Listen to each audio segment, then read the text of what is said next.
Hello? Hi, is that Tanya?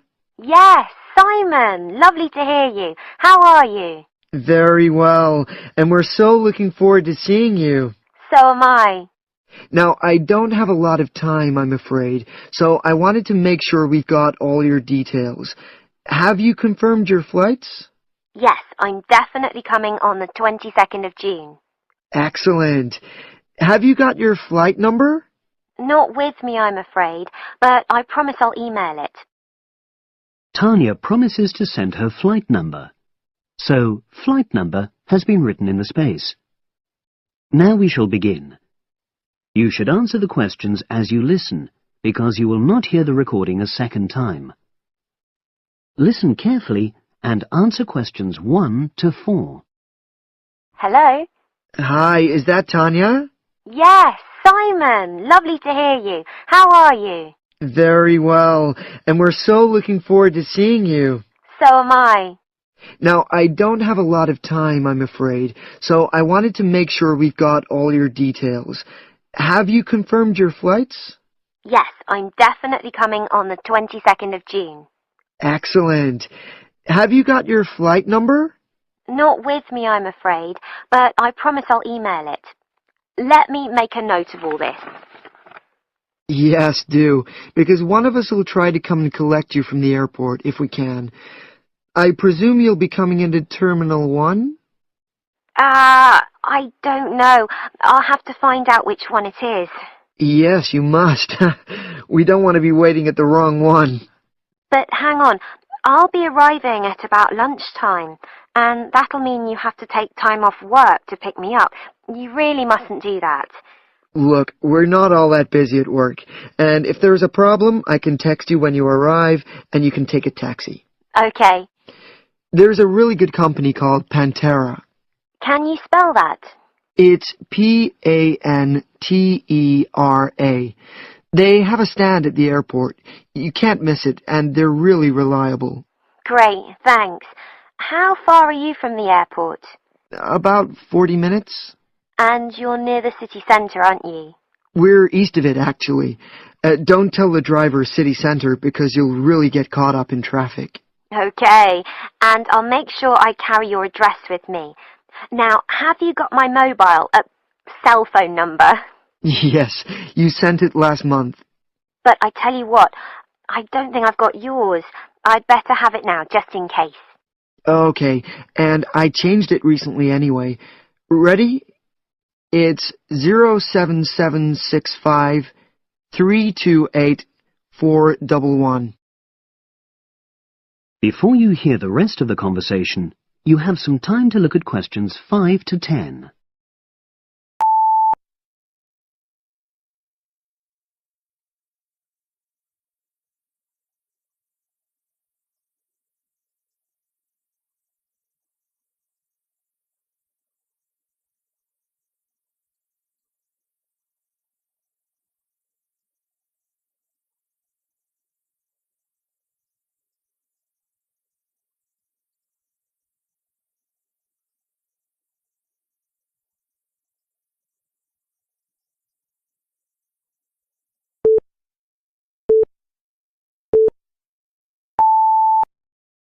Now listen and answer questions 5 to 10. Thanks. Now, what should I pack? Well, all the usual, casual clothes mainly. Though you'd better bring an evening dress. We'll be having at least one fancy dinner in a hotel restaurant. Okay, now, when you're coming, unfortunately the weather is not going to be brilliant. I know, it's the rainy season. I'm bringing an umbrella. We have tons of those, so don't pack one. But pack a raincoat, a good one, 'cause we'll try and get out for plenty of hikes. Okay, sure. Sounds super. Just what I love.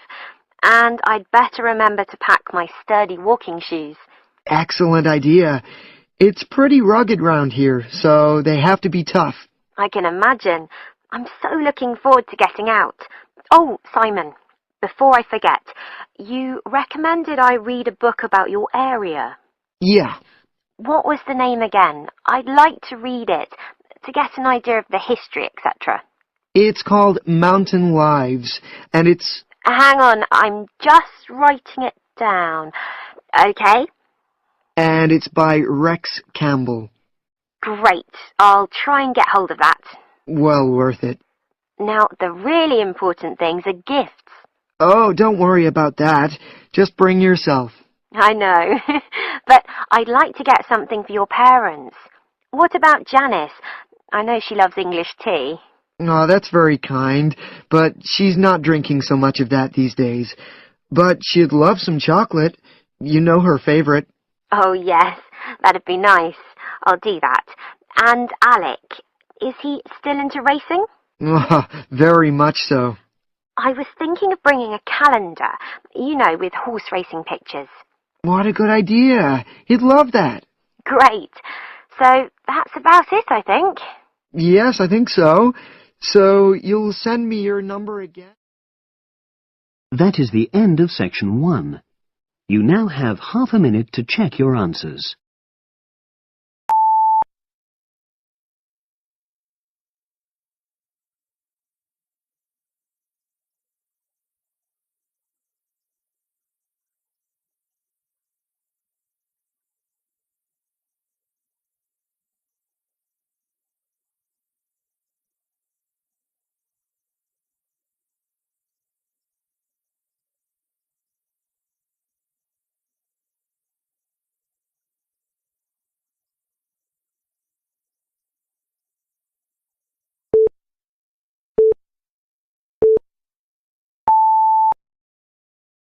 Section 2. You'll hear part of a free class about safety around campus. First, you have some time to look at questions 11 to 14.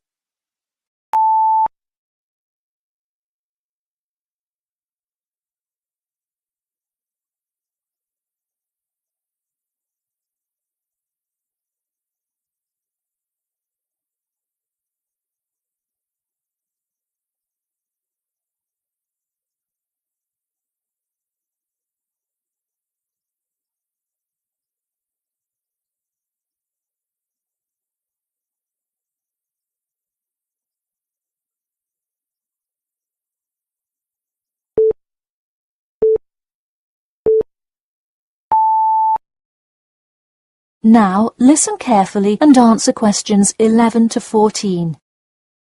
Good evening. I'm Geoffrey Miller from the University of Nottingham Student Union, and in this week's free class, Carlos Garcia is going to tell us about safety around campus. Over to you, Carlos. Thank you, Geoffrey, and thank you all for your attendance today. Also, I'd like to thank the Student Union here at the university for organising this lecture. Well, I've been serving and protecting the city of Nottingham for over 20 years now as a member of the police department. Does anyone know what type of crime is the most prevalent on campus? I heard someone say drugs and alcohol. That actually isn't too much of an issue. Violence? Nope. Actually, the biggest thing we worry about here is theft. The nature of crime on Nottingham's campus is quite different from that of the surrounding areas. Crime rates across the East Midlands are very difficult to control. We'd like to see the rate stay the same for this calendar year, but it has been increasing steadily over the past 3 years. On campus, however, I'm happy to say that the overall crime rate has fallen this year. You wouldn't think so if you've seen the extremely exaggerated stories in the media. The media has done nothing but cause more concern about crime in our area. Even the crime shows you see today are a little bit far-fetched, but at least viewers know they're not real events. We'd really like to see more factual news articles out there so the public can have a rational sense of the safety level of our society. Before you hear the rest of the talk, you have some time to look at questions 15 to 20.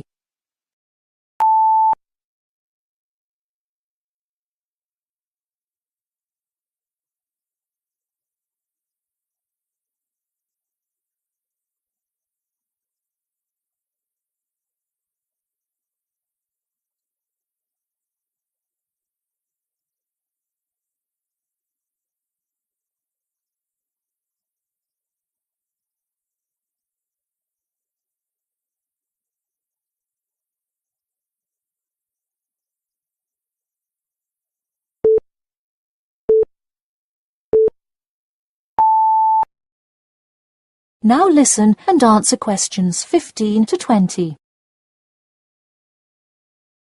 Okay, let's move on to what to do when you see a crime. Do not get involved if at all possible, and do not draw too much attention to yourself by running away in a conspicuous manner.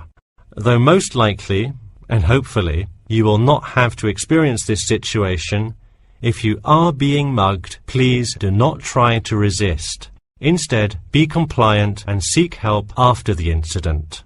Like I said, though, it is highly unlikely that you will find yourself amidst a crime, but it is important to be prepared should it ever happen. We find that educating students and staff on the correct precautions to take is the best way to increase your safety. Just remember to be smart when you're out late at night and avoid any area or person that looks suspicious. I know it sounds obvious, but I cannot stress this enough.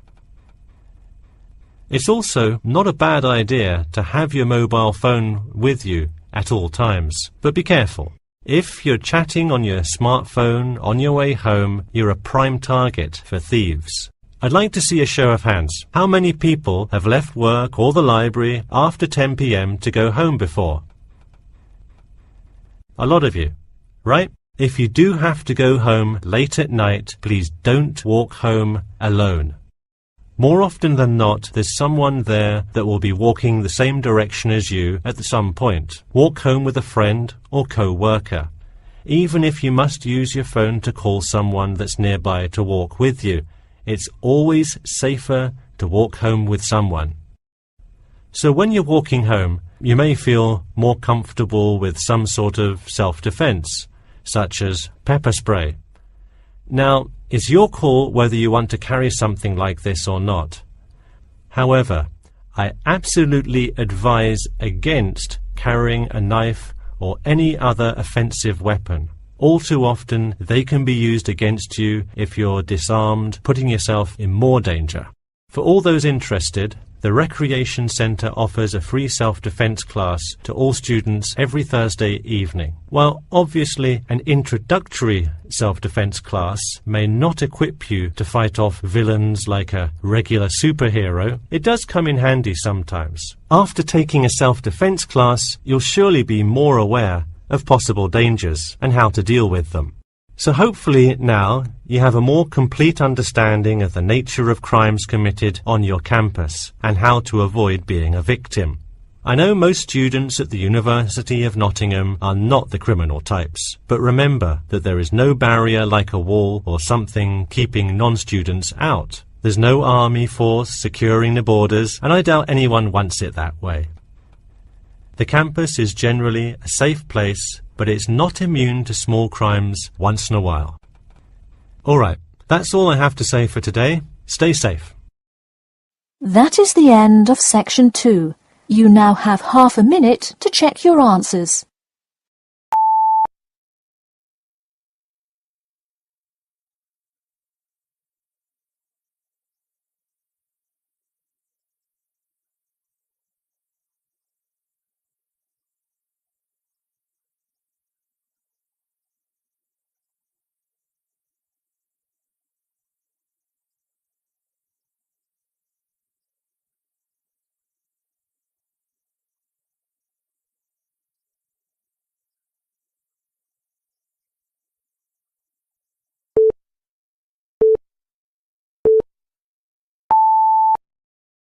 Now turn to Section 3. Section 3. You will hear two business studies students discussing a presentation they'll do on an article on working effectively in groups.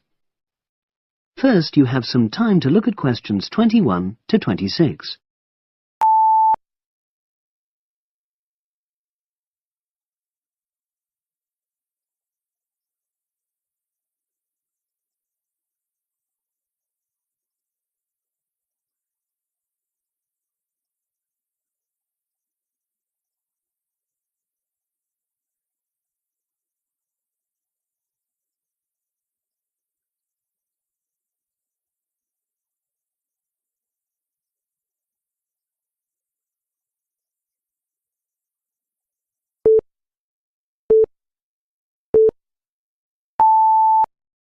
Now listen and answer questions 21 to 26. So, Brad, what did you think of the article on group work? Oh, hi, Helen. Yeah, it was pretty good, with helpful pieces of advice on how to make group work effective. I think we were lucky to be given such a straightforward text to present at the Management Skills Seminar. Yeah. Actually, shall we discuss it now? Have you got time? Sure, it's only a 10-minute presentation, so we just need to explain and then give our views on the main points raised in the article. I'll jot down some notes. Right. So, there are 3 main sections. I suggest we start with listening. Yeah, effective listening in groups, because it's not something that's frequently covered on courses in our field. No, and we should say that in the presentation. Yeah, and also effective listening's pretty simple, you know. I don't think it's hard to learn. Well, people think it's easy, but in my experience, most of us tend to be very lazy listeners. Okay, I wouldn't argue with that. Something I do think we should emphasize is the power of the listener's posture, gestures, etc., in making speakers feel respected. Not that you're just waiting for them to finish before jumping in with your own ideas. Uh-huh. Okay, right. The next section is on goal setting. Let's make sure we're clear what the article says on this. Yeah. Well, firstly, it says that all group members must be given time to explain their own goals. That's it, yeah. And then, did it say that the whole group should agree on common goals? That's a bit too strong. It's more that everyone's agendas should be equally acceptable. But it does say that goals have to be realistic, you know. Achievable within a particular time? You've got it.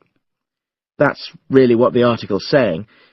There isn't really any point in having ideals if group members know they won't come to anything within a reasonable period.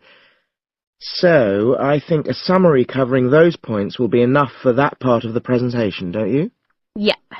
Now, the last section is about conflict resolution. Actually, I thought it was the worst part of the article. Me too. I don't think it went into sufficient detail on the issue. Actually, I thought it devoted too much space to it, but that it was all rather boring, you know? It didn't mention some of the more radical theories. Absolutely. I found that really irritating. Right, and also I think it could have said more about conflict sometimes being healthy in groups. Absolutely. It just mentioned rather glibly about how we should avoid thinking of winners and losers, and that quick resolution of conflict is always desirable. Without explaining what these terms mean? Well, it gives quite detailed definitions, but doesn't develop a proper argument. Right. So, for the presentation, I think we just give some definitions and then explain what we felt were the weaknesses in the article's treatment of conflict resolution. Yeah, good. Now you have some time to look at questions 27 to 30.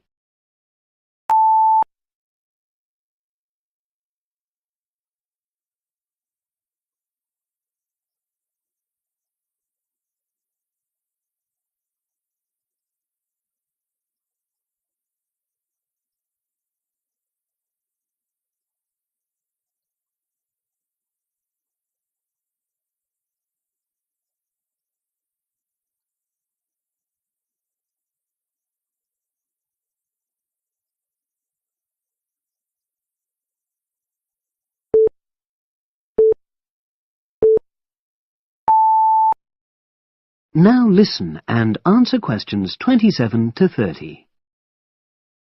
So, let's think about what we have to prepare for the actual presentation.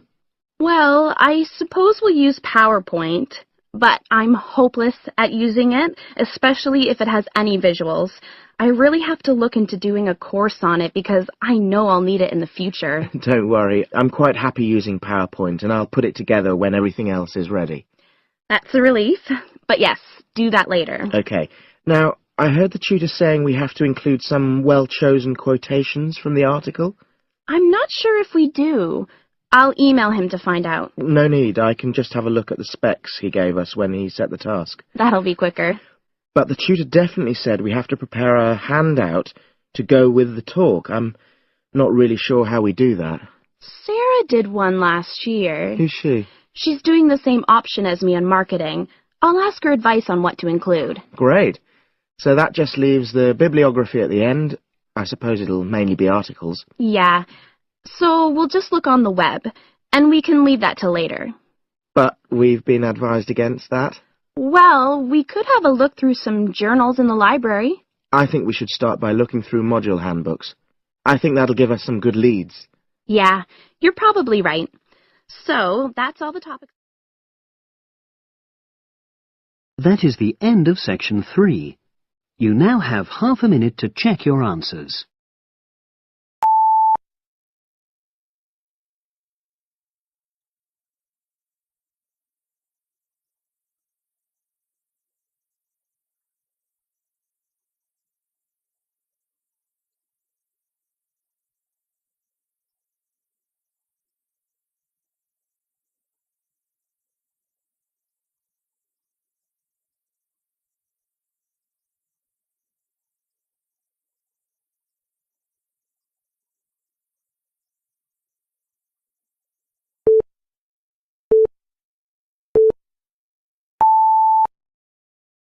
Section 4. You will hear part of a lecture about how to give a quality speech. First, you have some time to look at questions 31 to 40.